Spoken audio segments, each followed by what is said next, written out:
Evening folks, it's 20 to 8 in the evening on the 15th of September 2013. I've been hard at it all day doing readings, getting my American dates sorted out, and I will be talking to people in Canada tomorrow, Monday. I've been looking at what's going on in the sky out there, up there. And the most dominant features at the moment, yes, we've got a really nice full moon coming up in a few days' time. Full moon in Pisces, at the sun in Virgo.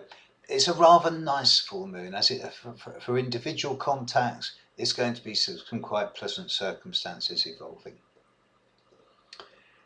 The more bigger picture is I've just finished the sun sign forecast, but not the videos yet for October.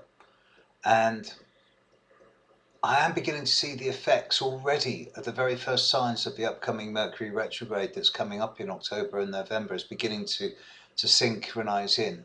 And I do note that in October and November, during the entire Mercury retrograde, Mercury will only be no more than 8 degrees away from Saturn for something like 6 weeks. So it is very much Saturn in Scorpio that is becoming much more of a center of attention over the coming weeks rather than any of the outer planets. Having said that, the new moon on October the 5th opposite Uranus square Pluto is a kind of finale to the outer planetary stuff of this year. But it's really Saturn now. As I speak, Venus is conjunct Saturn at 8, 9 Scorpio, 6, 7, 8, 9 Scorpio.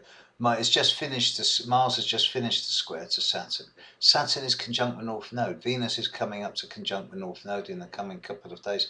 And a lot of people are picking up on this. There's a lot of fear out there. And when I say to people, okay, what are you scared of? They go, I don't know.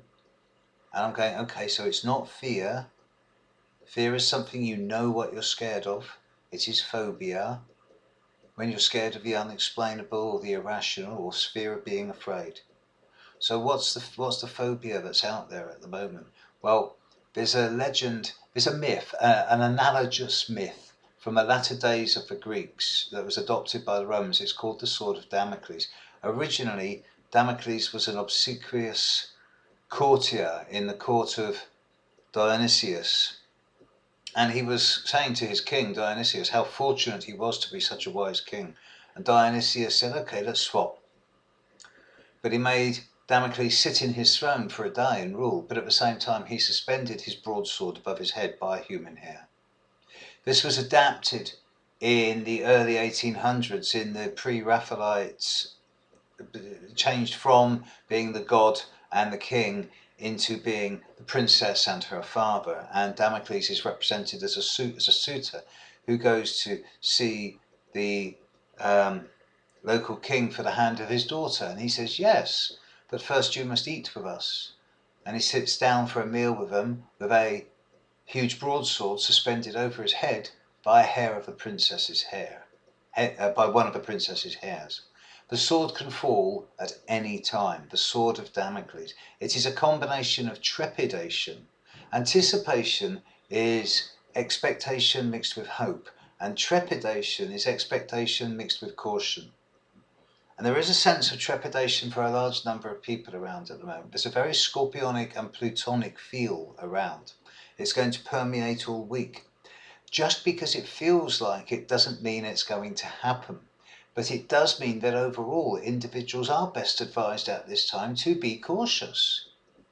At the moment, as I speak, the moon's in Aquarius now and for the next 48 hours, and over much of this week with the moon in Aquarius and Pisces, especially with the run-up to the full moon, there's an energy of mopping up around, an energy of clearing things, of bringing things to a conclusion, of finalising situations in readiness for new launches.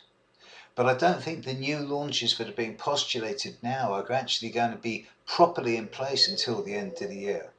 It seems that now, especially with the Mercury coming into Scorpio and going to be conjunct Saturn for a long time, it seems that the energy of the coming few months is very much that of dream and vision and idea and imagination. And it may well be that it's not going to be until mid-November that we'll see this turn into structure and blueprint and schedule and plan. So there is no rush. This coming week is going to be a weird one. It's centered around this idea of trepidation and anticipation and like what the hell's going on, but something's about to happen. Probably not. And the full moon, especially if you're in the southern hemisphere, is going to be a cracker. Okay, that's your Sunday sermon and your forecast for the coming week. Catch you tomorrow. Bye.